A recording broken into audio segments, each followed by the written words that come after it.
Muy buenos días a todos. Muchas gracias por acompañarnos el día de hoy. Primeramente quiero agradecerle muy sinceramente al comisionado presidente de este instituto, al doctor Francisco Javier Acuña Llamas, el que nos permita nuevamente realizar estas mesas redondas en este instituto. Muchísimas gracias por su hospitalidad, gracias por apoyar a la academia como siempre.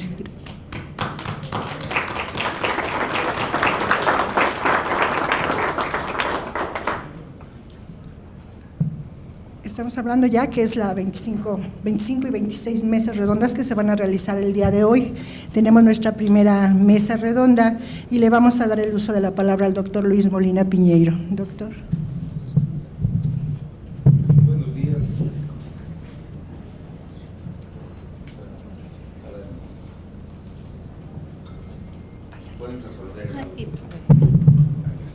Buenos días. Primeramente es obligado agradecer al doctor Francisco Javier Acuña Llamas, el que nos reciba, el señor comisionado Oscar Guerra Ford.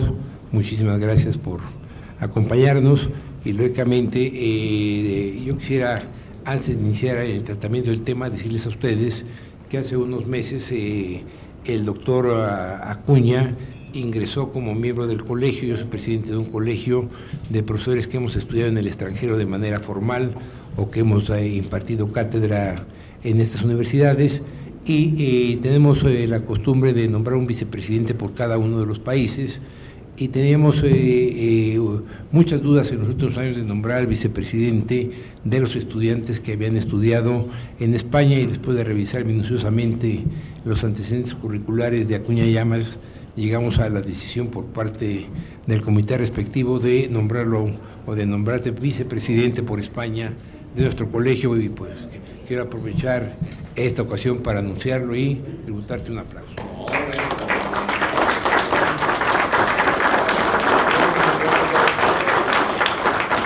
Dicho esto, vamos a entrar al tema. Como ustedes ya recibieron la circular del curso del que ya damos, es la mesa número 25 y 26, como lo señalaba la licenciada Patricia Nava, es sobre las causas y los efectos jurídicos del viraje electoral en 2018 contra el pluripartidismo, o sea, contra la democracia representativa plural en nuestro país. Durante la primera parte, o sea, del mes de mayo-junio del año pasado hasta el mes de octubre-noviembre, centralizamos nuestros temas en relación a las causas que habían generado esto, y sobre todo los politólogos plantearon distintos temas, distintas hipótesis, y nosotros ahora queremos ver los efectos. Los efectos, porque yo recuerdo cuando estuve estudiando en Alemania a finales del siglo XX, había todavía un grupo de estudiantes universitarios que recriminaban a los profesores, sobre todo de derecho público, en las universidades, su no quehacer o su no hacer durante el surgimiento y el florecimiento de los regímenes totalitarios en los países europeos. Y lógicamente estos pobres hombres, ya muchos de ellos eran muy viejos, no contestaban, y cuando uno platicaba con ellos, yo con uno de ellos tuve una relación personal de tipo académico laboral con Pfeffer, decía que en parte había sido por un temor personal y en parte había sido porque había corrientes populares a favor, lógicamente, de estas corrientes totalitarias, y que ellos no querían generar fricciones dentro de la universidad. Yo, tomando en consideración esto, me voy a permitir, como una responsabilidad académica, tratar algunos temas de estos efectos jurídicos que ha tenido este viraje electoral, y voy a centrar mis reflexiones en 4 puntos. El primero es que el presidente de la República actual tiene una idea del derecho tanto público como privado que podríamos decir por lo menos sui generis. Recordemos que una de las medidas iniciales que toma es la del incumplimiento de un contrato de obra pública que se había realizado en el caso del Aeropuerto Internacional de Texcoco, y nosotros sabemos que desde las 12 tablas pues los contratos son instrumentos jurídicos vinculatorios y sobre todo defendibles ante los tribunales del Estado.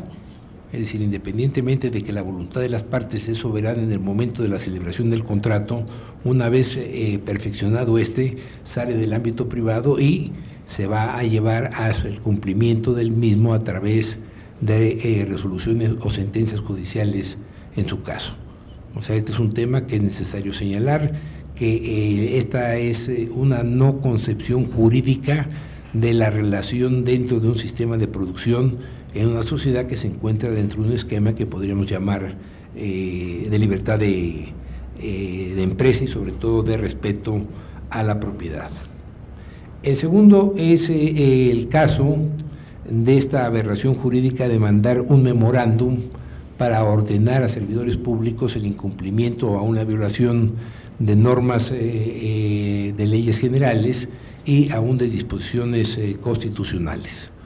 Esto sí es importante señalarlo porque desde siempre los teóricos del derecho nos han enseñado que el derecho es un sistema cerrado, piramidal, jerarquizado, y entonces el que una persona de la jerarquía del titular del Poder Ejecutivo envíe un instrumento jurídico menor administrativo como es un memorándum y con esto pretenda la violación de leyes, sí es un tema preocupante. Es decir, porque esto trastoca toda la idea de lo que es el Estado de Derecho y básicamente el Estado de Derecho constitucional democrático. El tercer tema tiene que ver, y esto es directamente interés de esta institución, con una actitud, digamos, si no de agresión, sino comprensión del origen y el destino de los órganos constitucionales llamados autónomos, ¿no? Los órganos constitucionales autónomos fueron producto en los últimos años del priismo presidencial y lógicamente de esta transformación de los gobiernos panistas y posteriormente el ingreso de PRI para acotar al presidente de la República. O sea, la democracia incipiente mexicana, defectuosa desde los años 80, tiene la intención de irle quitando competencias al presidente de la República en materias especialmente sensibles. Empezamos con la materia sensible, la más importante en esta crítica al presidencialismo priista, que es precisamente la materia electoral, ¿no? Y entonces se crea el Instituto Electoral, previamente se había creado un tribunal administrativo electoral, se crean los tribunales y entonces la materia electoral sale del ámbito de competencia del presidente de la República y con esto, pues lógicamente, la falta de mecanismos de control del presidente sobre el partido, incluyendo el del gobierno, su partido y el surgimiento de las oposiciones. También es el caso de este instituto. Este instituto nace como una institución que tiene como finalidad una elaboración de la información pública a fin de que pueda servir para rendición de cuentas de los servidores públicos.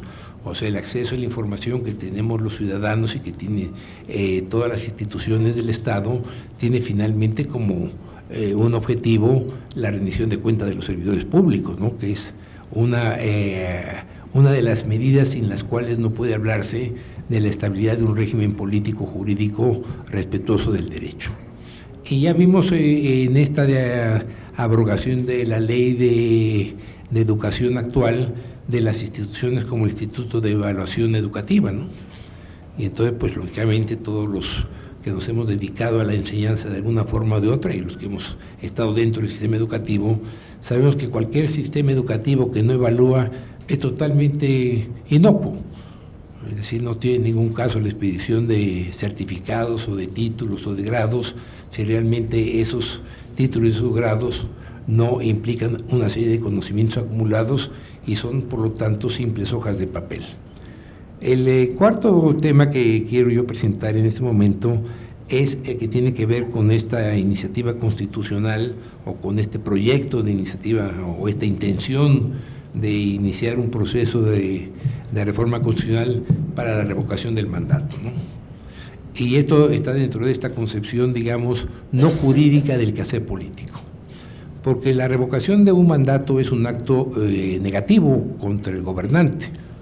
O sea, cuando se le va a llegar a una persona, en el caso de a un presidente de la República, a través de una acusación para la iniciación de un juicio que termine con la revocación del mandato, por lo que se le está castigando, ¿no? Y la forma en que se plantea en la situación actual esta idea de una revocación por medio de plebiscito se presenta más como una cuestión positiva, ¿no? O sea, como el pedir el presidente en turno, sabiendo de una popularidad de la que cuenta, que sea ratificado por aclamación.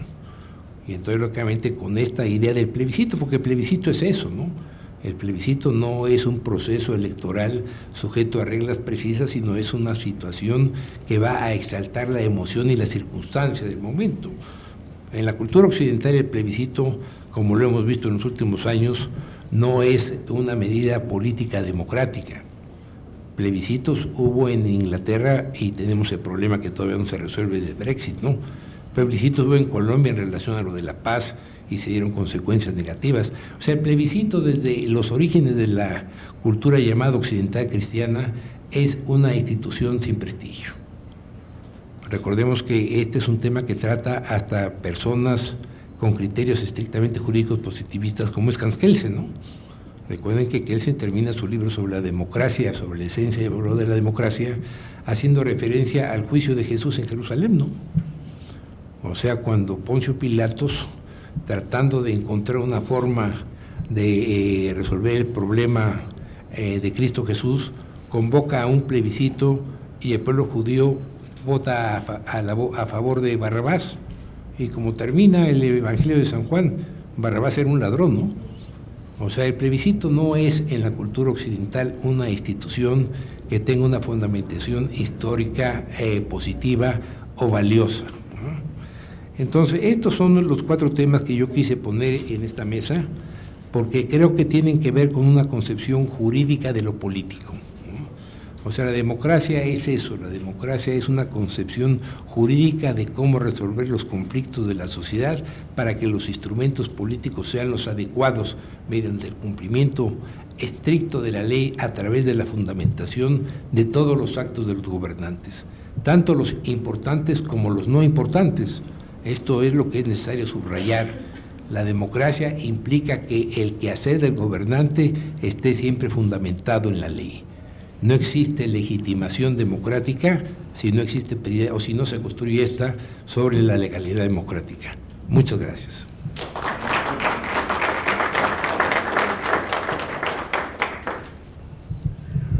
Muchísimas gracias, doctor Molina Piñeiro, por esta explicación tan amplia de lo que es el objetivo que busca nuestro nuevo tema del curso 2018-2019.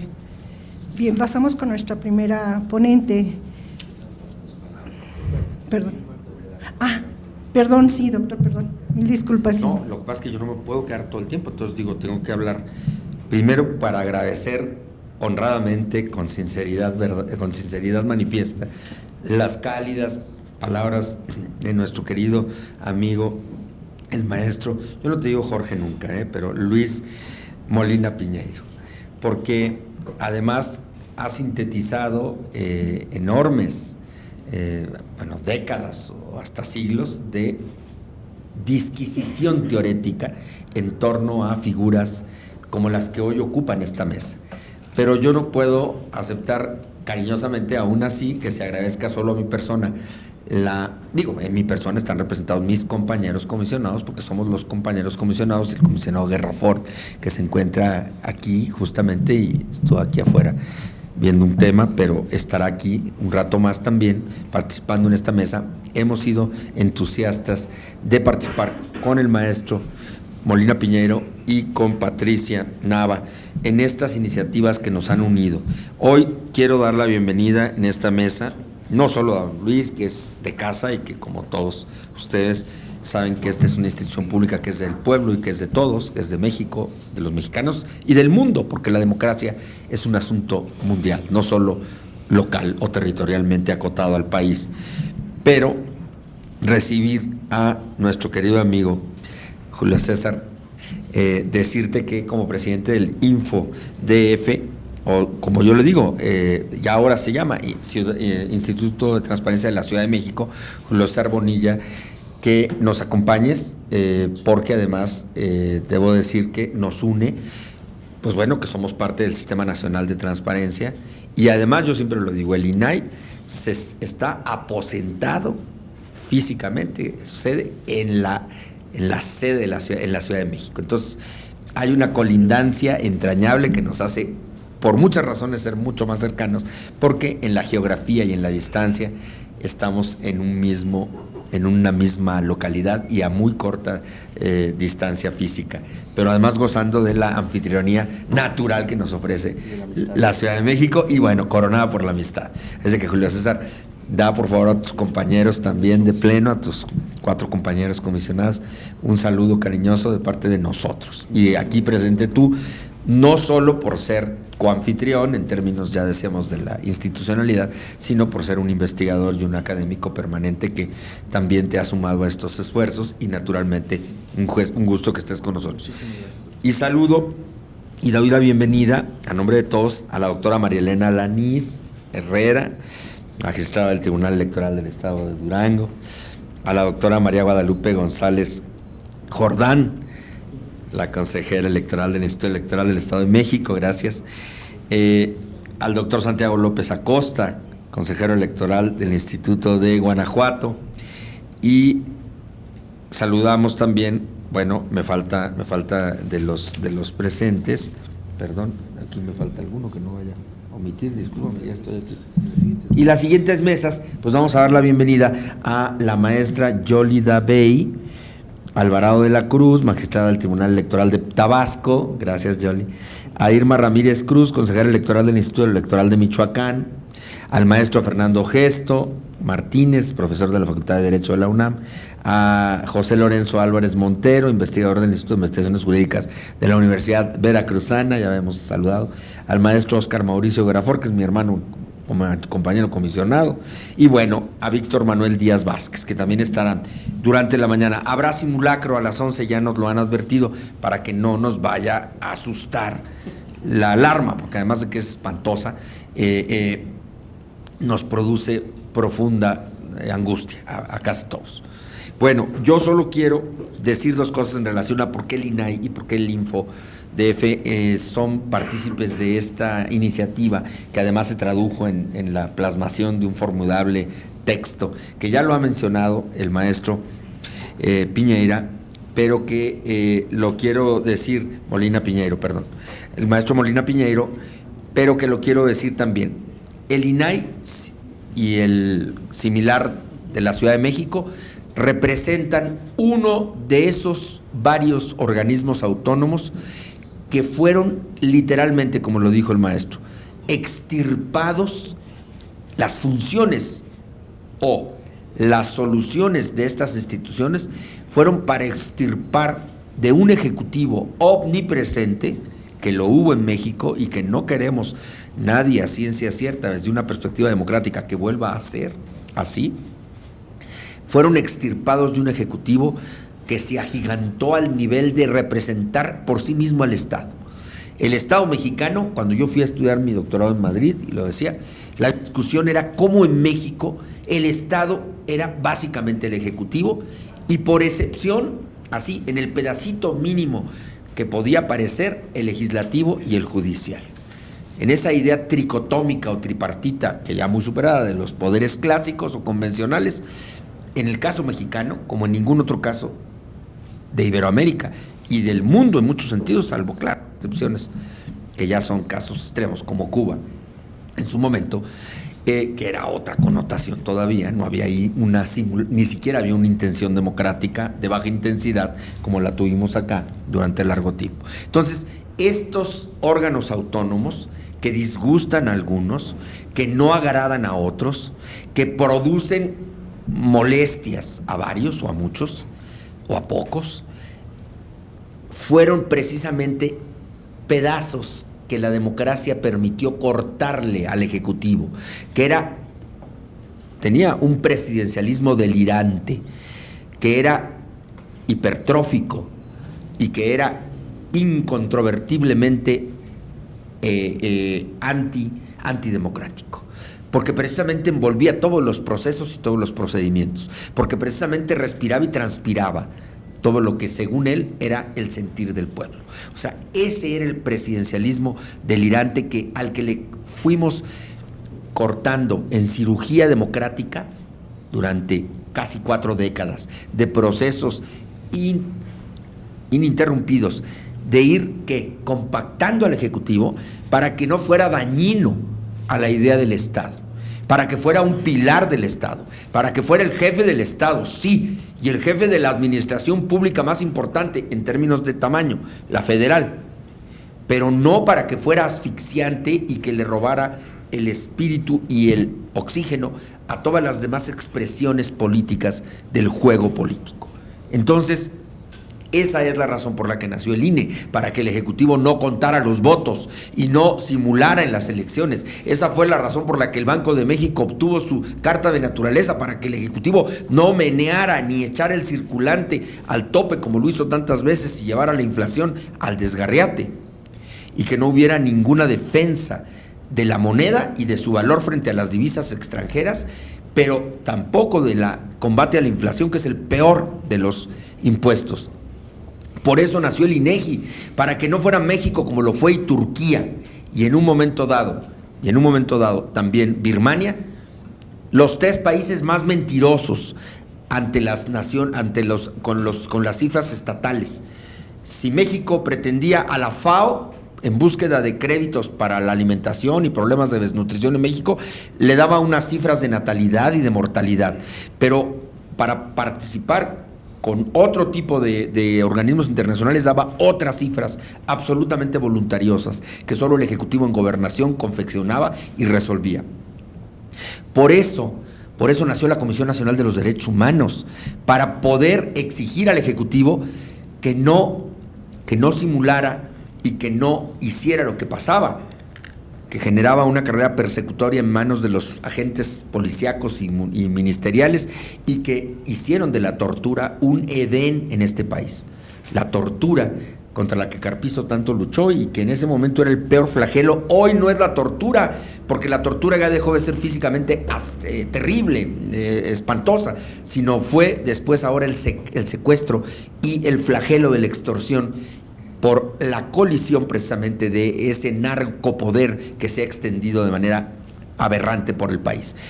Y por eso nació el Instituto Nacional de Transparencia, para que hubiese la oportunidad que el ciudadano pregunte al Estado y a sus agentes y a sus agencias todo cuanto sea dable conocer, y para que estos sean enteramente diáfanos y le puedan decir lo que sea y lo que es. Y que no ocurra nunca más en México eso de qué horas son las que usted diga, señor presidente, porque eso causó una tara en la mentalidad mexicana que produjo una inferioridad en términos amplios y masivos. Los mexicanos estábamos inadaptados a comprender la democracia, porque íbamos incluso en términos de posgrado, y lo decías tú, Luis, hace rato, con una deformación de entender que todo tenía que estar girando al presidente en términos no solamente de un sistema presidencial, que es una versión histórica de México, pero de poder asimilar prácticas de corte parlamentario que le hicieran controles efectivos al presidente, que no permitieran que las iniciativas del presidente pasaran absolutamente intocadas, que nada que dijera el presidente o quisiera el presidente fuera incuestionado, y que no tuviera trabas suficientes para que la democracia se perfeccione. Así es que, por esa razón, esta mesa tienen pertinencia. Por esa razón es fundamental que participemos, para que cultivemos la democracia, porque la democracia la tenemos que cuidar todos los días. No porque se hayan conquistado sus peldaños se puede tener o perder el peligro de retroceder en la escalera interminable y permanente de la democracia. En España ayer se recuperaba por un partido que había perdido. A mí me tocó en el 92, saco a cuenta España porque me ha considerado la representación honrosa de vicepresidencia por España, que amo profundamente España, pero a mí me tocó llegar a España en el 92 con un partido socialista español, como el que ahora recuperó las urnas ayer de manera amplísima, defenestrado en la peor etapa de corrupción, con Felipe González en la cima del poder. Los peores escándalos de corrupción se habían llevado a cabo por ese grupo parlamentario. Y mira, estamos hablando casi 30 años de diferencia y de esa etapa que yo vivía allá, y el PSOE vuelve a recuperar el poder en términos como los tuvo cuando yo vivía allá. Es un proceso cíclico de emancipación y de pluripartidismo y de esas ecuaciones que en esta mesa vamos a tratar.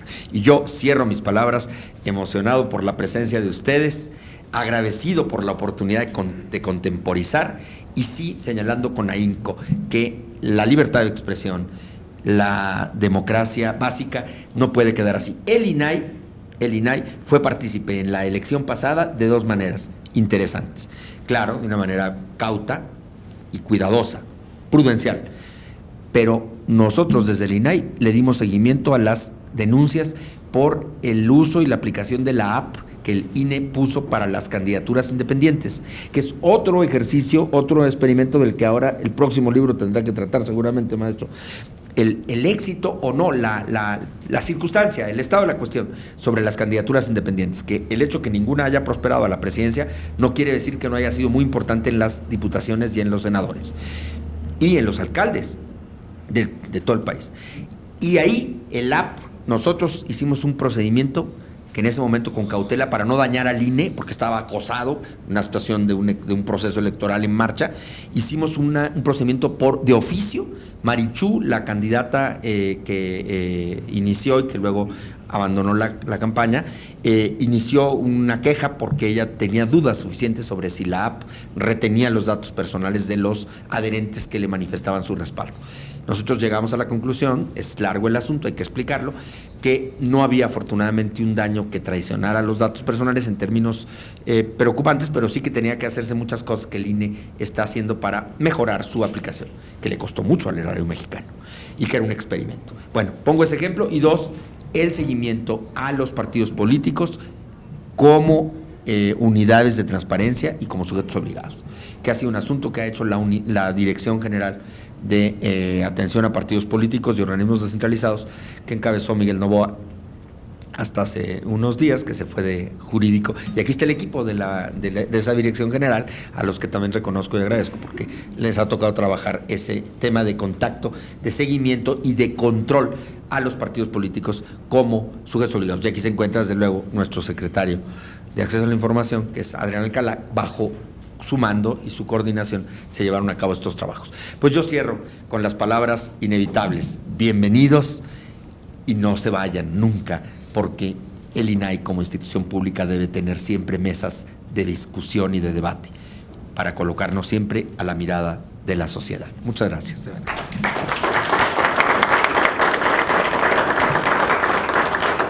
Muchísimas gracias, doctor Francisco Javier Acuña Llamas, por esta brillante explicación sobre el origen de los organismos autónomos. Y claro que estaremos a la defensa siempre de que se continúen con estos cursos. Bien, pasamos con nuestra primera ponente. Ella es la doctora María Magdalena Alaniz Herrera, es doctora en Derecho por la Universidad Juárez del Estado de Durango, catedrática investigadora de la Facultad de Derecho y Ciencias Políticas de su universidad. Tiene una larga trayectoria como académica. Actualmente sigue dando clases con permiso, obviamente por su calidad de magistrada. Es miembro del Sistema Nacional de Investigadores, otorgado por el Consejo Nacional de Ciencia y Tecnología del CONACYT, y fue consejera electoral del Instituto Electoral de Participación Ciudadana del Estado de Durango. Actualmente es magistrada del Tribunal Electoral de su estado. Muchísimas gracias por participar con nosotros, magistrada, gracias por apoyarnos.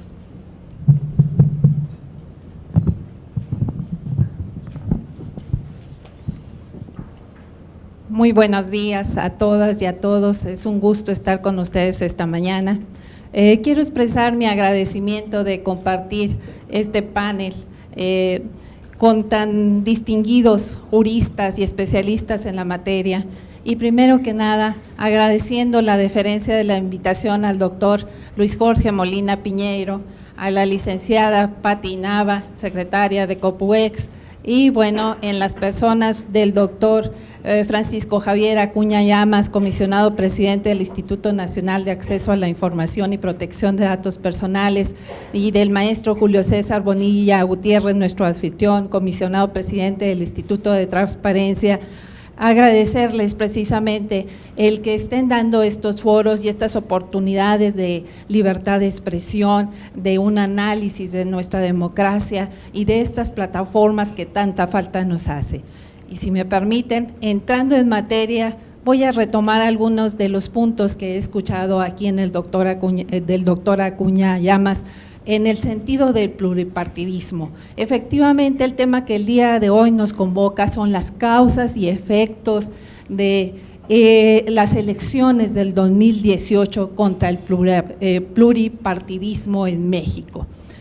A partir de un pluripartidismo aún de reciente cuña en México, porque fue hasta 1977 cuando fue plasmado a través, en ese entonces impulsado por Carlos Madrazo y Jesús Reyes Heroles, cuando se logra que el país transite precisamente de ese partido único que no presentaba otra opción para el ciudadano, se transita al modelo pluripartidista, y fue hasta la legislatura de 1979 cuando hubo, y que se distingue con la representatividad, y hubo esos contrapesos, gestándose hasta hace apenas 20 años, pues los gobiernos democráticos, o sea que estamos todavía muy jóvenes e incipientes en ellos, pues fue en 1997 cuando la oposición logra precisamente obtener la mayoría en la 67ª legislatura,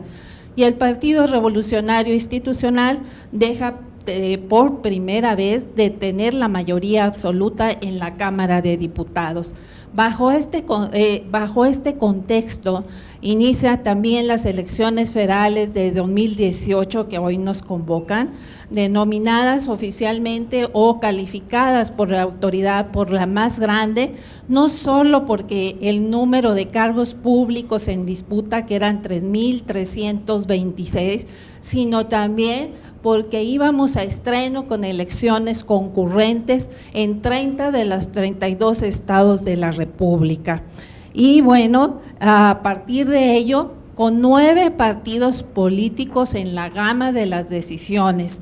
Estos 9 partidos políticos por todos conocidos: Partido Revolucionario Institucional, Acción Nacional, el Partido de la Revolución Democrática, Partido del Trabajo, el Verde Ecologista, Nueva Alianza, Movimiento Ciudadano, Encuentro Social, y bueno, pues hasta aquí ya me falta un poco de respiro, y en especial uno de reciente del registro, Movimiento Regeneracional Nacional, que fue el que logra el registro a partir de 2014.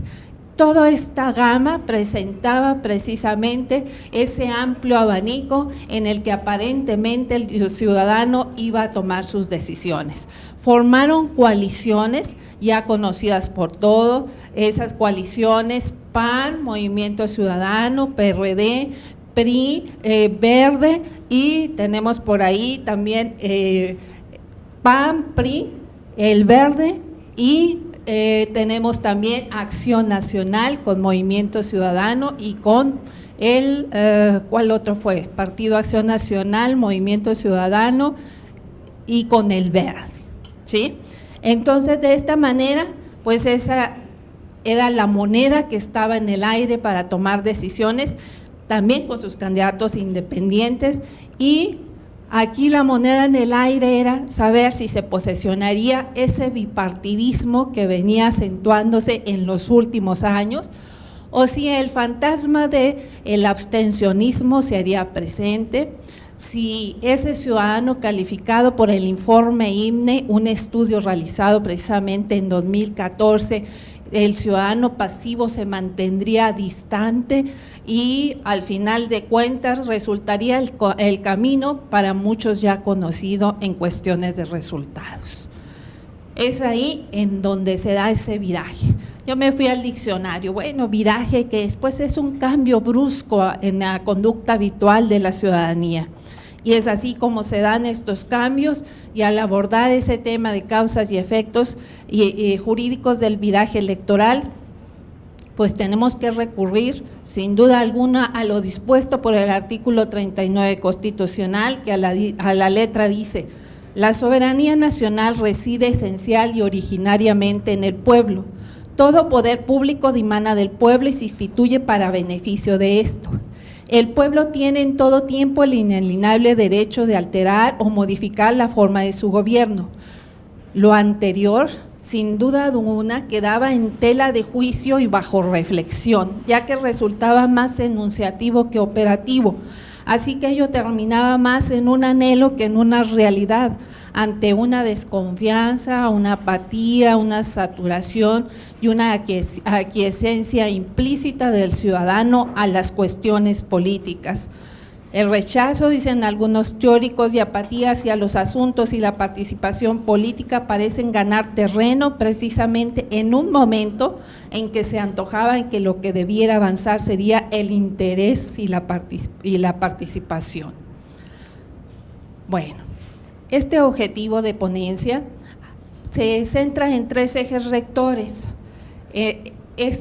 Estos aspectos consisten en una apatía ciudadana que posteriormente pasa a una empatía ciudadana por la política, a una inhibida participación ciudadana, a una participación activa de la ciudadanía en la conducción del Estado mexicano, y la reflexión, la transición hacia un sistema de gobierno con tintes unipartidistas, los cuales se encuentran interrelacionados entre sí por una relación de causa y efecto. Hablábamos de esa apatía ciudadana, por algunos calificada, a una empatía por la misma. A lo largo del siglo XX e inclusive principios del XXI, la política mexicana, lo sabemos, se había circunscrito al arbitrio de determinados aspectos políticos, principalmente a la hegemonía de ese partido dominante que mantuvo pues esa opción que no era más que una realidad viviente en un periodo que se caracterizó precisamente con esa ciudadanía excluida real, jurídica e institucionalmente de la misma, con percepción del ciudadano de falta de efectividad de su voto, de que la democracia acababa en el momento de que se expresaban en las urnas y sin mecanismos institucionales ni alternos y jurídicos de expresión popular, nada más también enunciados, referéndum, plebiscito, iniciativas, etcétera. Sin embargo, la alternancia política que se dio a inicios del XXI y conocidas por todo, donde hay inclusión de otros partidos y el triunfo de Acción Nacional en la contienda por la presidencia de la República en las elecciones de 2000 a 2006, trajo un cierto respiro. Hubo un cambio en la actitud de la ciudadanía hacia su política. Con la alternancia, el titular del Ejecutivo, la ciudadanía ejercitó un sentido de crítica, pues hubo un cambio en lo que venía siendo una constante en la vida política del país, el triunfo del PRI en la titularidad del Poder Ejecutivo. No obstante, las expectativas eran muy amplias del ciudadano, pero se vieron opacadas por algunos acontecimientos que, bueno, hago cita de algunos de ellos, pero que aquí queda la ponencia por si alguno quiere consultarla, que se cometieron durante estos periodos también de la alternancia, como fueron las violaciones constantes a los derechos humanos en la llamada guerra contra el narcotráfico y otros más, y despiertan el interés de la ciudadanía mexicana hacia la conducción del Estado mexicano.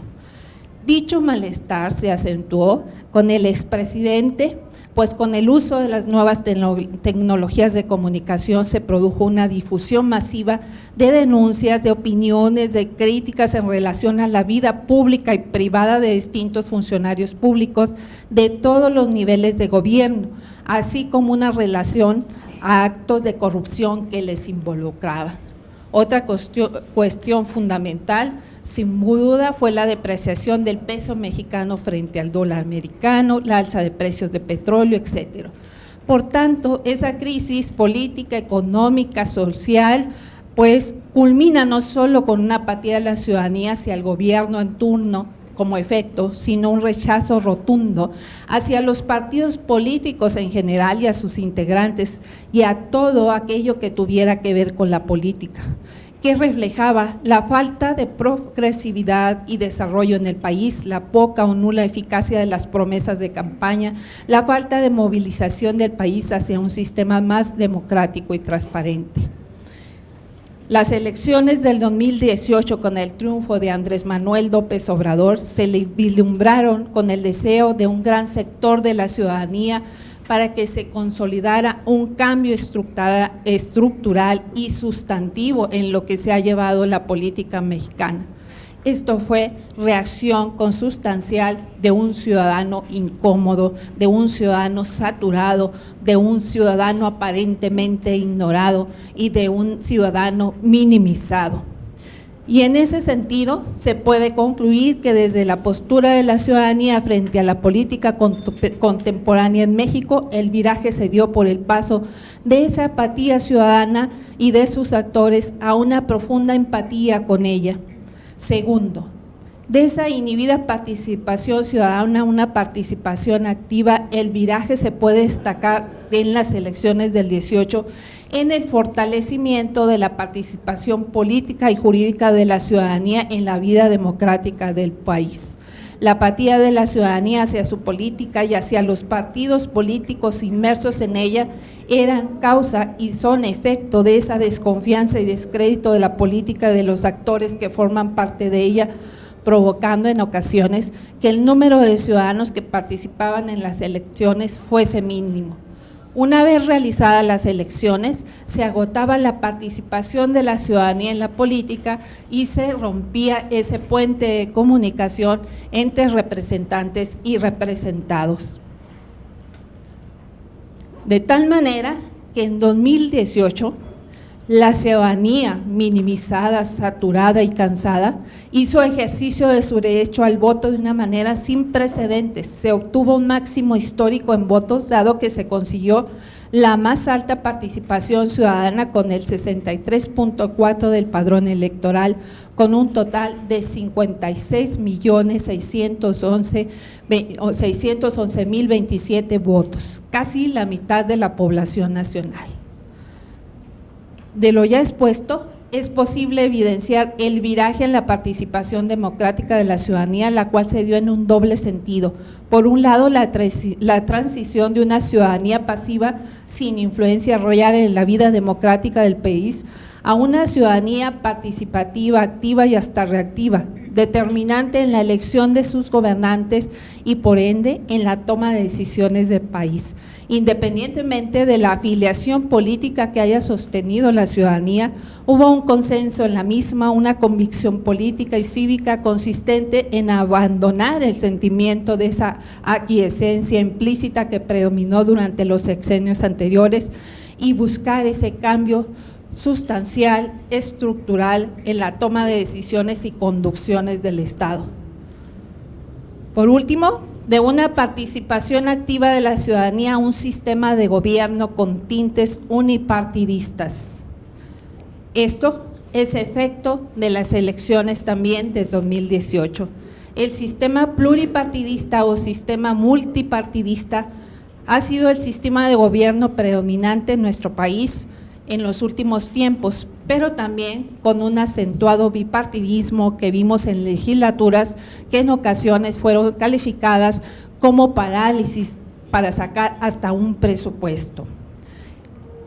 De esta manera, el sistema se caracteriza por ser un sistema de partidos políticos en que en esa ocasión 3 o más partidos tenían la oportunidad real y efectiva de contender por los cargos que integran los procesos, los poderes legislativo y ejecutivo. Había contrapesos. No obstante, ahora estamos con esos gobiernos otra vez de un tinte unipartidista en el cual los contrapesos pudieran quedar pendientes. Este sistema de gobierno se caracterizó por una verdadera contienda entre los distintos actores políticos cuando imperaba ese pluripartidismo. El sistema, de esta manera, al momento de tomarse las decisiones de las elecciones del 2018, se observó que la ciudadanía de alguna manera estaba mostrando que a partir de reformas constitucionales fallidas y de los distintos actos de corrupción conocidos que precedieron a estas elecciones, predominaba un sentimiento de desconfianza y hasta de molestia hacia los partidos políticos y todo el aroma que significara todo ello, y hasta las elecciones pues del año pasado lideraban estos partidos políticos. No obstante, En estas elecciones, un gran sector de la ciudadanía decidió otorgar un voto a aquel partido que apostaran por un cambio verdadero, sustancial en la manera que se ha conducido la política, así como que implementara un sistema de rendición de cuentas. Apostaron con todo a esa política o a ese partido emergente, promotor del cambio, generador de enormes expectativas. Y ahora el tiempo es el que tendrá la palabra y nosotros tenemos asignaturas pendientes para ver trayectorias, evaluaciones y mantener esa ciudadanía activa referente a los resultados y a las expectativas planteadas hasta este momento. Muchísimas gracias por su paciencia. Es cuanto.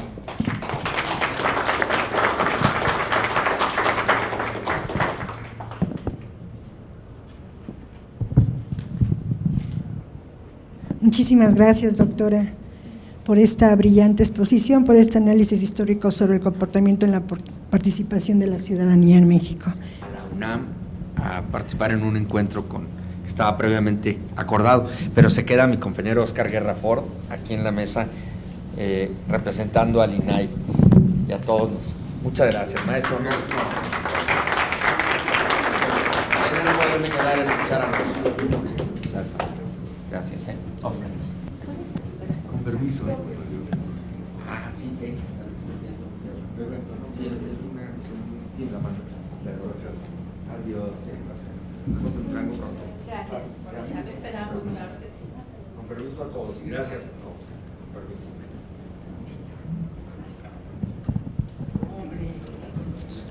Muchísimas gracias, maestro Oscar Mauricio Guerra Ford, por quedarse en la mesa con nosotros en representación del INAI.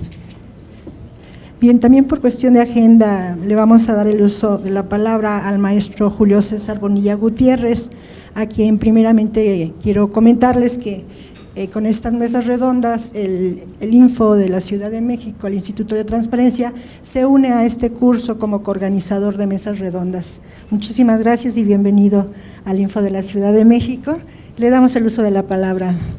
Muchísimas gracias, Pati, muchísimas gracias, doctor Molina Piñeiro, por esta invitación. A quienes nos acompañan esta vez, por supuesto, comisionado Oscar Guerra Ford, que quedó en representación de la presidencia muy honrosamente y además un gran amigo y aliado del Instituto de Transparencia de la Ciudad de México, a la doctora María Magdalena Naliz, María Guadalupe González Jordán, al doctor Santiago López, en fin, a todos los que están en este salón, en esta aula y a quienes nos ven a través de internet y en esta transmisión en vivo. En efecto, hoy nos convoca un tema, me parece esencial para entender o intentar entender la transición democrática que hemos vivido en nuestro país a lo largo de una serie de décadas y reformas institucionales que han venido o han devenido en una serie también de aportes a la reingeniería constitucional de nuestro país.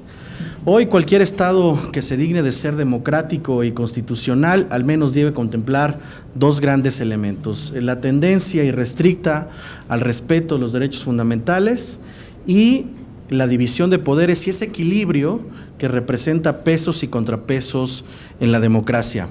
A partir de 1977, nuestro país en materia político-electoral, como ya se ha señalado aquí, ha venido con una creciente transformación de sus instituciones y de su democracia, que hoy por hoy es una democracia muy incipiente. Hay que decirlo, todas las instituciones que se crean en clave democrática a partir de las grandes alternancias de nuestro país, como es el Instituto Nacional de Transparencia, sus réplicas en las instituciones locales como nosotros y por supuesto los tribunales e institutos locales, son producto también de un rediseño institucional de nuestra Constitución, de nuestras leyes, de nuestros reglamentos que tienen como objetivo centrar, consolidar a nuestra democracia. Así se abren en diferentes dimensiones estas reformas. Las más importantes y que están a la luz de todos los ciudadanos, por supuesto, son los que han permitido modelar o diseñar el sistema político mexicano como lo conocemos hoy en día. de transitar de un modelo de partido hegemónico en 1977 a la competencia electoral tan abierta y tan disputada en el 2018, en donde 9 partidos políticos estaban compitiendo abiertamente, aunque en coaliciones, por el poder político en nuestro país, y se le suman a ello a los candidatos independientes que en su momento se plantearon también como un remedio a lo que para muchos analistas era la crisis de los partidos políticos en nuestro país. Todas estas reformas en clave institucional y legal tenían como objeto cristalizar o consolidar una democracia que hoy en día sigue a debate y que sigue en tránsito para su consolidación. Esta transición del partido hegemónico al pluralismo, incluso a la llegada de los candidatos independientes, todavía no sabemos hoy en día si remedia o no los problemas que tenemos en materia democrática en nuestro país. Si, como dijera Norberto Bobbio cuando cayó el muro de Berlín, pues que el muro de Berlín cayó para los dos lados, es decir, tanto del lado de la izquierda como del lado de la derecha, y hoy los partidos políticos, incluso los de centro, que disputan el poder político en todo el mundo, tienen una visión política muy clara. Lo señalaban hace un momento tanto el doctor Acuña como el doctor Molina Piñeiro. Lo sucedido hace unos días en España da un mensaje también de lo que puede suceder o sucedió en nuestro país en la elección pasada presidencial. Las instituciones en nuestro país tienen un efecto muy interesante para la consolidación democrática de nuestra vida pública y tienen que funcionar para lo que están diseñadas. Ya se señaló aquí también la gran intervención que tuvo don Jesús Reyes Heroles en la primera parte de la transformación democrática de nuestro país, y él señalaba algo que he reiterado a lo largo de diferentes ponencias, porque me parece que hoy es un síntoma que sigue prevaleciendo en nuestra cultura política, en nuestra cultura institucional. El problema en México no son las instituciones, el problema en México no son las leyes. En muchos de los casos, como este Instituto Nacional, como las leyes que nos regulan, las leyes generales, son incluso de exportación al mundo. El tema son cómo se instrumentalizan esas leyes y cómo se instrumentaliza el quehacer político e institucional de esas instituciones. Para ello también nos hemos dado, a partir de los años 90, con la reforma al Poder Judicial Federal, un tribunal constitucional. Un tribunal constitucional que genera, por supuesto, pesos y contrapesos efectivos a los poderes tradicionales, al poder legislativo y al poder ejecutivo. Ya se habló aquí también que en ese periodo de los 90 y hasta la reforma político-electoral, incluso 2013-2014, la tendencia a ir creando instituciones que de origen formaban parte de las atribuciones del Ejecutivo y que, por una tendencia democratizadora, empezaron a desdibujarse de esta concentración del poder que tenía la Presidencia de la República hasta crear a las grandes instituciones constitucionalmente autónomas que hoy tenemos en nuestro país. Eso es un mensaje claro de los frenos, de los pesos y contrapesos que hoy en día existen en nuestro país. A propósito de los enunciados que originalmente ha señalado el doctor Molina Piñeiro, la importancia de los órganos constitucionalmente autónomos en nuestra democracia, sin duda, juegan un papel fundamental. Pero la visión que se le tiene que dar a estos órganos constitucionalmente autónomos es para que se fijen como propósito la consolidación democrática de nuestro país. Fueron creados todos en clave democrática, en clave de pesos y contrapesos al poder hegemónico de nuestro país, que cada día se fue desdibujando. Hoy por hoy, en efecto, la elección presidencial del año 2018 arrojó en las urnas un mandato ciudadano muy claro y objetivo sobre lo que al menos ideológicamente uno de los contendientes planteó en la escena pública. El respeto a la democracia también significa respetar el mandato de las urnas y entender cuál es el señalamiento que los ciudadanos enviaron a través de las mismas, y nosotros como instituciones tenemos el deber de consolidar la institución vía la atención que se le dé también al mensaje de los ciudadanos. Más de 30 millones de mexicanos mandaron este mensaje y tenemos que entender por qué se mandó. Muchos analistas políticos en la historia reciente de nuestro país también han señalado que, si bien es cierto que las instituciones o los órganos constitucionalmente autónomos se crearon en clave democrática, no observaron o se dejó de ver el producto que se iba a generar a partir del desdibujamiento de un partido hegemónico en nuestro país, a partir de las grandes alternancias entre el 99 y 2000, lo que generó ya no tener un presidente fuerte y lo que significó tener también no un partido hegemónico que dominara toda la geografía de nuestro país. Eso, por supuesto, generó centros de poder alternativos y eso creó también el modelo que desafortunadamente permeó a nuestro país entre los años 2004 y 2014-2016, muy documentado en materia de corrupción. El índice de percepción de la corrupción en nuestro país creció de manera muy importante y desafortunada. Este mensaje también, ante las alternancias y ante la democracia incipiente, tiene que ver con las instituciones como la nuestra, en lo que denominó Aguilar Camín el nocturno de la democracia. Un ensayo maravilloso que, por cierto, le recomiendo leer, que narra la historia reciente de nuestro país entre 2004 y 2016-17, de cómo las instituciones de clave democrática no lograron contener un flagelo que fue penetrando cada vez más a la vida pública, que tenía que ver con la corrupción. Hoy, en 2018, tenemos este modelo constitucional, legal, reglamentario y, por supuesto, este diseño político institucional en nuestras instituciones, en nuestra democracia y en nuestros gobiernos. El deber de los órganos constitucionalmente autónomos es defender su autonomía, es defender su independencia, es defender y hacer valer los principios para los cuales fueron creados y que son de base constitucional, y que tenemos que alcanzarlo tarde que temprano, fijar nuestras posiciones institucionales, sí, frente al poder público, a los poderes tradicionales del Estado mexicano, pero también ser parte de esta consolidación democrática que tiende a consolidarse y ser coadyuvantes en este modelo democrático. Funcionar para lo que estamos hechos, nosotros como instituciones de la transparencia, para tutelar debidamente los derechos vinculados con la transparencia en materia de acceso a la información pública, en materia de protección de datos personales, en materia de rendición de cuentas, en materia anticorrupción y, por supuesto, los órganos electorales, para que sigan funcionando y estén a la altura de la competencia electoral que además se actualiza cada trienio en nuestro país.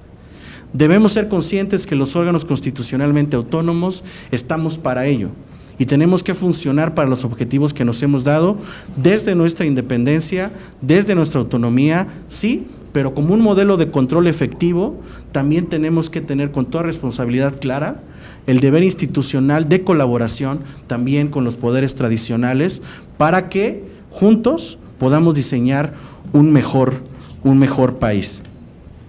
El panorama político actual nos brinda la oportunidad de instalar en nuestra Constitución, en nuestras leyes, en nuestro reglamento, pero por sobre eso, en la relación que tengamos con la sociedad y con las instituciones, la consolidación de nuestra democracia. Eso es parte central y celebro muchísimo este debate que se genera desde las instituciones, desde la academia, desde los espacios diversos que permiten interactuar con ustedes como servidores públicos, ustedes como estudiantes, ustedes como jóvenes, que son también tomadores de decisiones en el poder público o para el poder público de nuestro país. Convencido de que este modelo transitará a su consolidación más temprano que tarde, debemos también estar claros de que las oportunidades históricas que nos brinda 2019 son muy altas. Hay que decirlo con toda claridad, con la responsabilidad incluso para quienes estudiamos Derecho. El modelo constitucional que tenemos en nuestro país desde 1824 y hasta la fecha es un modelo de concentración del poder. La concentración del poder no es una creación reciente. 1824 marcó la pauta de cuál era el modelo de gobierno y de Estado que quería México. Y desde entonces y hasta 1917, con el constituyente en Querétaro, Venustiano Carranza mandó un mensaje muy claro a los mexicanos: un presidencialismo fuerte que dominara a todas las fuerzas políticas desde el centro. Y hoy por hoy seguimos discutiendo, junto con el Poder Judicial, junto con el Poder Legislativo, junto con el Poder Ejecutivo, ese federalismo que es un rompecabezas para nuestro país. Yo preguntaría si existe una auténtica distribución de competencias y funciones en nuestro federalismo, o el federalismo que tenemos genera la concentración del poder. Y eso es un modelo que nos hemos dado de manera constitucional y legal más que política, que también, de fondo, son decisiones políticas fundamentales. El federalismo para nuestro país es una decisión política fundamental y no vamos a escapar a ello. Hemos tomado esa decisión y así los invito desde la academia a reflexionar y a revisar, por cierto, ustedes como jóvenes, el artículo 73 de nuestra Constitución. El artículo 73 de nuestra Constitución es la historia de la concentración del poder en nuestro país. Entonces, veamos cómo ejercitamos de a de veras y en serio esos pesos y contrapesos al poder, pero no solamente al poder ejecutivo, al poder legislativo, al poder judicial, a los partidos políticos, a los sindicatos, a los fideicomisos. Es decir, la diversificación de estos pesos y contrapesos que hoy tenemos en nuestro país tiene que ser tomada en serio desde nosotros como sociedad, desde nosotros como instituciones y desde nosotros como academia. Muchísimas gracias. Gracias. Muchísimas gracias, maestro Julio César Bonilla Gutiérrez, por esta brillante exposición sobre los órganos constitucionales autónomos en la consolidación de la democracia. Y gracias nuevamente por unirse a nuestro curso. Muchísimas gracias. Bien, le damos el siguiente, el uso de la palabra a la doctora María Guadalupe González Jordán. Ella es doctora en Derecho Penal, cuenta con una maestría en Derecho Procesal y la especialidad en Justicia Electoral. Es docente certificada en materia de derechos humanos por la Secretaría Técnica del Consejo de Coordinación para la Implementación del Sistema de Justicia Penal de la Secretaría de Gobernación Federal. Cuenta con diversos diplomados, cuenta con 28 años de experiencia laboral en materia electoral. Actualmente se desempeña en el cargo de consejera electoral del Instituto Electoral del Estado de México. Muchísimas gracias, doctora, por su participación con nosotros el día de hoy. Tiene usted el uso de la palabra. Gracias. Pues muy buenos días a todas y a todos. Yo doy las gracias al doctor Luis Jorge Molina Piñeiro y a la licenciada Patricia Nava Muñoz por la atenta invitación que me hicieron en participar aquí con grandes especialistas y, como lo han dicho atinadamente, estos son los espacios en donde pueden enriquecer a la consolidación de nuestra democracia, que es muy importante para el desarrollo de la vida de nuestro país.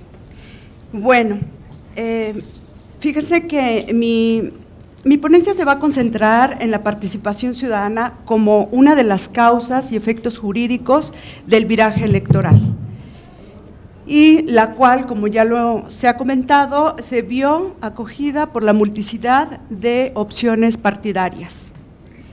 Y bueno, pues es muy importante y esencial entender las causas y consecuencias de los comicios celebrados el año pasado, especialmente de las expectativas de cambio democrático generados a toda la nación.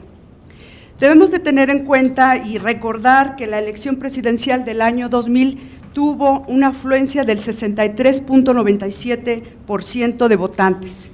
Y como todos sabemos, pues fue la primera vez que el partido hegemónico no ganó la elección presidencial. Y la elección del año pasado tuvo un porcentaje similar, tuvo un 62.65% de participación en la lista nominal de electores, es decir, se contó con un importante interés por participar y de votar.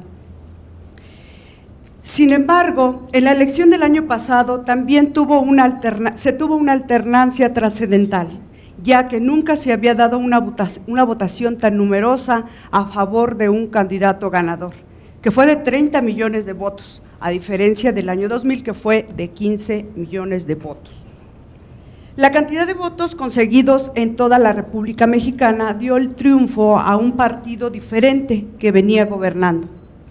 Todas las expectativas de cambio de la sociedad mexicana fueron concretadas en la urna el pasado 1 de julio de 2018.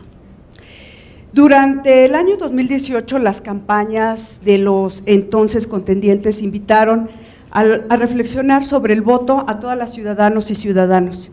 Y, en efecto, el electorado ponderó las cuestiones que se debían mejorar en el país y, por consecuencia, emitió su voto. La observancia que hay hoy en día es que hay legitimidad en la votación y que los actuales gobernantes recibieron precisamente esa legitimidad, en especial quien detenta la presidencia de la República. Ahora, hoy en día, nadie habla de fraude electoral, puesto a los múltiples juicios de inconformidad que se presentaron, el Tribunal Superior dio por buenos los resultados que se dieron en las urnas el 1 de julio. Y como ustedes recordarán, bueno, muchos son jovencísimos, pero hay aquí con gran trayectoria en esta vida democrática, pues este fenómeno de los juicios de inconformidad hizo eco en toda la ciudadanía y bueno, influyó a que mucha ciudadanía se apartara de la participación precisamente en los procesos electorales por estas situaciones que se presentaron. Pero hoy en día podemos hablar de que no, de que ponderó la voluntad ciudadana, porque precisamente en ese tiempo la ciudadanía tenía la impresión de que el gobierno en el poder pues era absorbido por el partido que gobernaba en ese entonces y que en muchos años fue el partido político hegemónico y que bueno, las instituciones no estaban funcionando por esa razón. Es por ello que me parece importante, y ya lo han comentado, en los diferentes espacios y sobre todo agradecemos a quienes nos acogen en esta institución, resaltar la participación del electorado. Es trascendente y lo observamos con los números porque ha permitido cambiar la denominación que le damos a la democracia o el concepto que tenían todos los ciudadanos de democracia. Ahora vemos también incluida que se ha generado la alternancia. La ciudadanía hoy en día ha mostrado interés en la vida pública del país. El día 1 de julio mostró audacia y valor para afrontar los problemas que se están presentando, de hecho, hoy en día en el apartado gubernamental mexicano. En esta tarea fue determinante el trabajo de las autoridades electorales de todo el país. Hoy en día se habla de que si desaparecen, de que si se reduce su estructura o de que si un solo organismo, ya sea el Instituto Nacional Electoral o los institutos electorales de las entidades federativas, son quienes sean únicamente que lleven las elecciones. En mi opinión, me parece y coincido con los demás especialistas de que hay que analizar las fortalezas y debilidades que se dieron en este proceso electoral y me parece que tenemos que fortalecer ahorita las instituciones que están actuando de manera autónoma y sobre todo las que están realizando procesos electorales. Y bueno, aún así debe tenerse presente que los triunfos en las elecciones recientemente derivaron de la voluntad de los electores y eso hace más lo positivo este viraje electoral. A lo largo de la historia nacional ha costado mucho esfuerzo construir el régimen democrático con lo que hoy contamos. Tenemos una constitución y leyes emanadas cuya observancia se materializa a través del ejercicio ciudadano en las elecciones. La población desea que los gobernantes actuales logren emitir reformas constitucionales y legales que mejoren la coyuntura del país, así como las políticas públicas que aumenten la calidad de vida de toda la población. Se espera un progreso en la conducción de las instituciones públicas, un mejor desempeño de los servidores públicos, la reducción de la pobreza, el crecimiento económico y el avance educativo, entre muchas otras cuestiones. Y bueno, son efectos naturales del viraje electoral, los cuales tendrán en su agenda los tres poderes de la Unión y las demás instituciones públicas, ya que día a día serán sujetos del escrutinio por parte de los diferentes sectores de la sociedad. Y al margen de ello, existe la seguridad de que hay un gobierno prominente de elecciones legítimas. Hoy sí podemos hablar de legitimidad. Por ende, se cuenta con un gobierno legítimo, ya que los gobernantes obtuvieron el apoyo de la mayoría del electorado, que es el primordial en un régimen democrático como el nuestro. Desde esta óptica es importante resaltar que hubo un empoderamiento efectivo de la ciudadanía mediante la emisión del sufragio en las urnas. Y bueno, la elección presidencial no solo representó una simple decisión de quienes votaron, sino que en el fondo fue una auténtica demostración de soberanía nacional.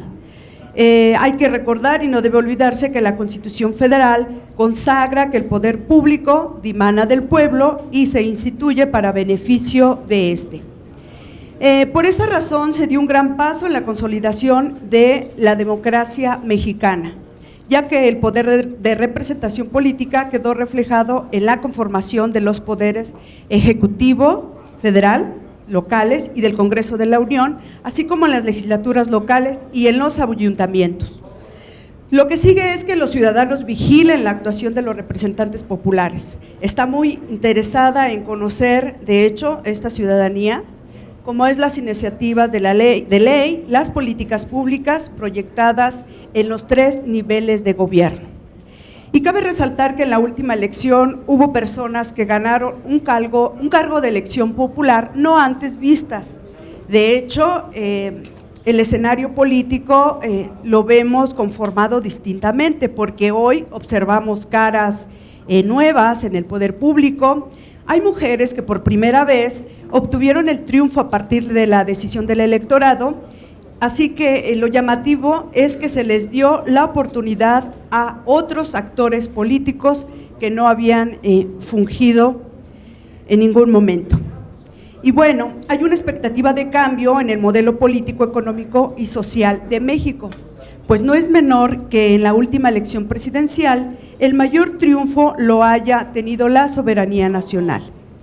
Al final de estas causas y consecuencias motivadas por el presente que vive México, de momento la ciudadanía está al tanto de que ha habido modificaciones en la Constitución y otras leyes, al igual que en las políticas públicas, pero seguramente en lo interior habrá otras iniciativas importantes de las cuales se está muy al pendiente.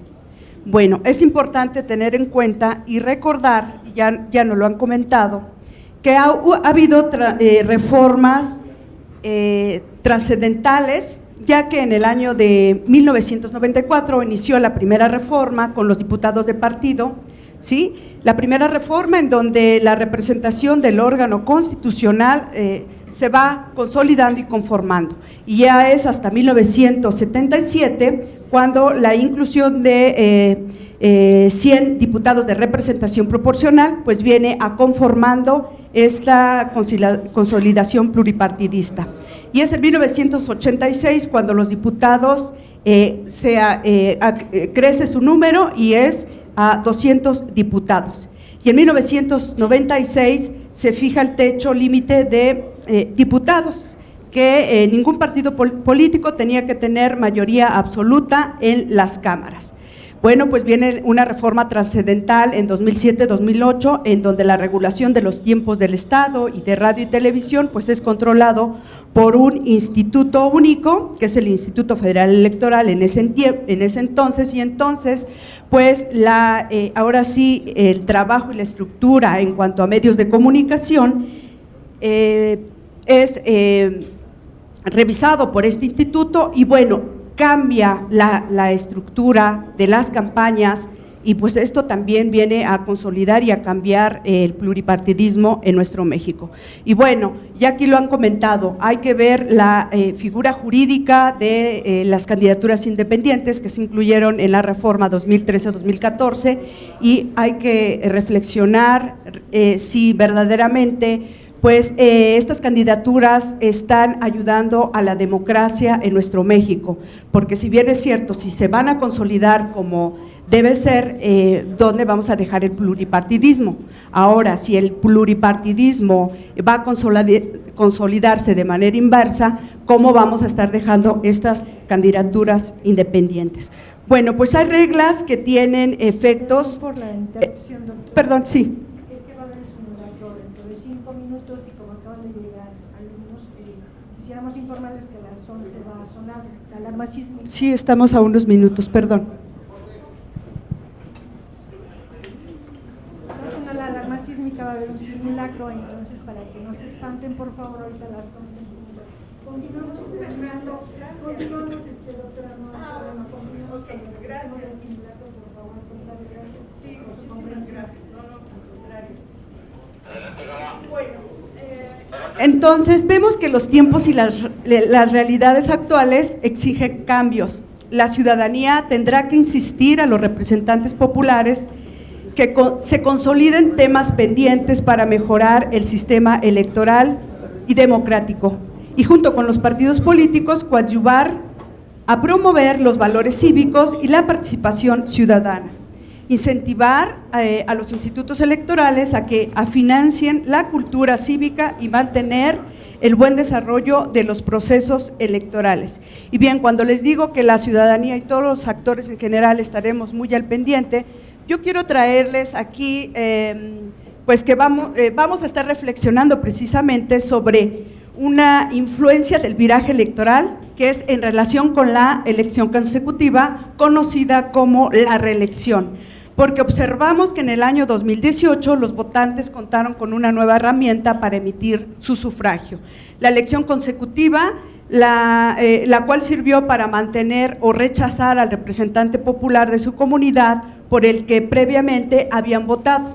Desde luego, la población evaluó el desempeño de esos servidores públicos que pretendían reelegirse, pero no fue suficiente dicha evaluación, ya que surgieron otros factores que influyeron de manera trascendente la consolidación de la elección consecutiva.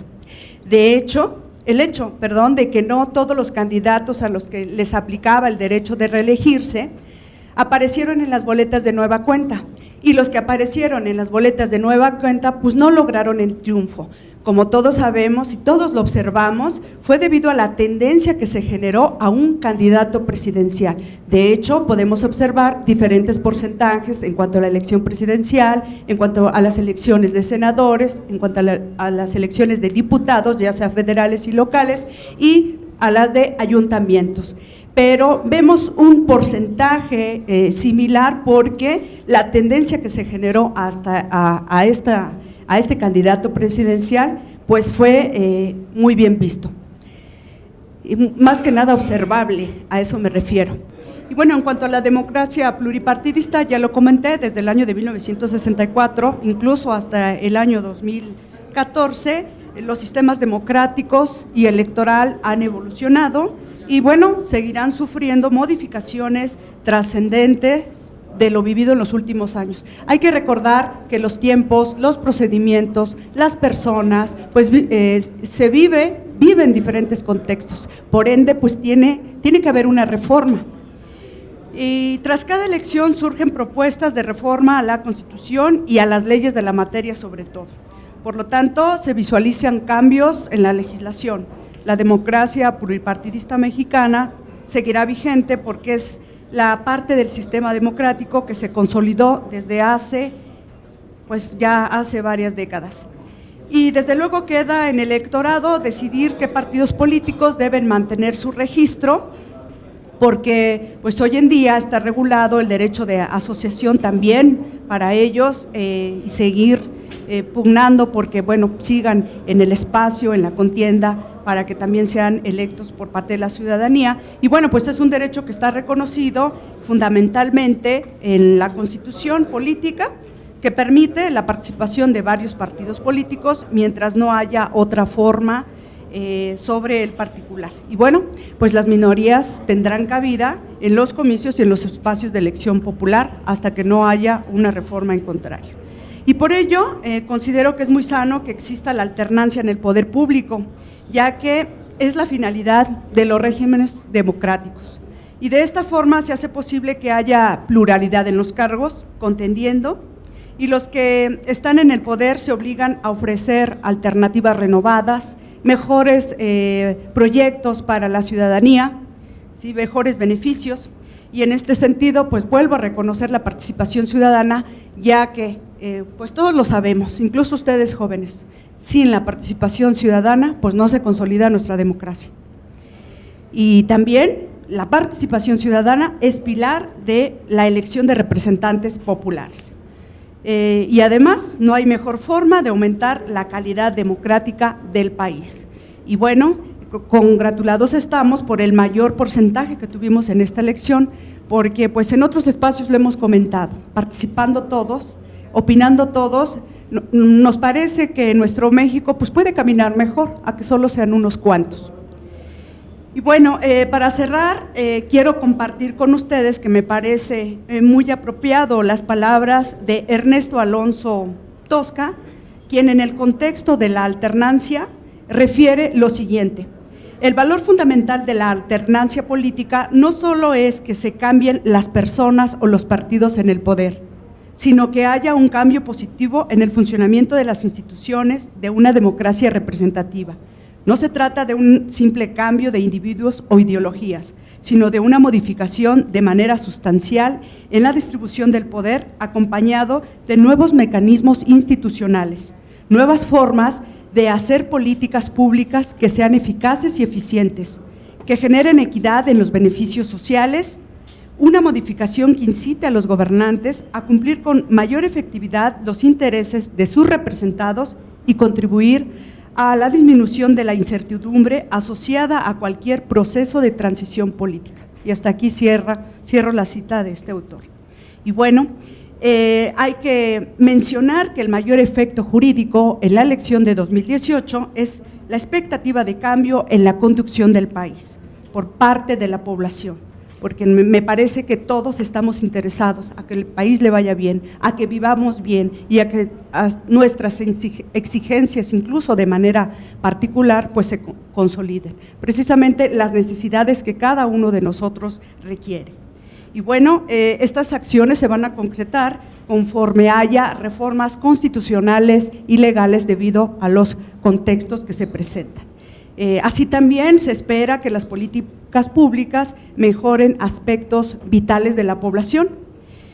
Y como ya les comenté, para que lo anterior suceda, se deben llevar a cabo acciones correspondientes por medio de todas y todos. No tenemos que ver solamente que es compromiso de los gobernantes o de las autoridades, no, sino todas y todos tenemos el compromiso de participar, de opinar, y precisamente vuelvo a felicitar al doctor Luis Jorge Molina Piñeiro por estas actividades que lleva a cabo y que fortalece la democracia de nuestro país, pero sobre todo que nos permite estar debidamente informado de cómo estamos celebrando, cómo se están realizando las elecciones y los cambios que se están viendo en ellas, que es muy benéfico para ustedes jóvenes que en su momento van a ser el futuro de México y que van a continuar las decisiones, van a cambiarlas, que las cuales se han estado plasmando en estos momentos. Yo les agradezco su atención y su paciencia también. Muchas gracias. Muchísimas gracias, consejera del Estado de México. Vamos a hacer una pausa de 10 minutos para cambiar la mesa, ¿no? Te pedimos una disculpa, Santiago, pero con esta interrupción que hicimos del simulacro, preferimos que integrar la próxima mesa, ¿no? Ya se encuentran aquí los ponentes, y entonces pues les agradecemos a ustedes ponentes en esta mesa el esmero en la presentación de sus trabajos, tanto en nombre del Instituto de Transparencia como de el Colegio de Profesores que presido, y queremos invitar sobre todo a los jóvenes estudiantes a tomar un refrigerio aquí en el salón de al lado, patrocinado aquí por el Instituto Electoral, del Instituto de Transparencia de la Ciudad de México, nuestro amigo Julio César Bonilla Gutiérrez. Muchas gracias, Julio César.